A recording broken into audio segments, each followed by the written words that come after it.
Sanggup pergi Penang sebab nak makan nasi kandar. Biar betul bro ni. Mereka kata nasi kandar Penang bau su. Korang boleh pergi ke Penang daripada Subang.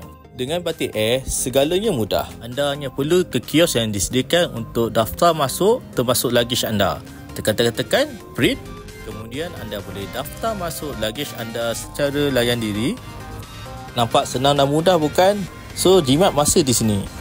Untuk percutian jangka pendek, bro cadangkan menaiki Batik Air di mana perjalanan daripada Subang ke Penang hanya 40 minit sahaja. Kehadiran anda disambut oleh cabin crew dengan layanan profesional dan mesra, memberi anda keselesaan dan ketenangan sepanjang dalam penerbangan.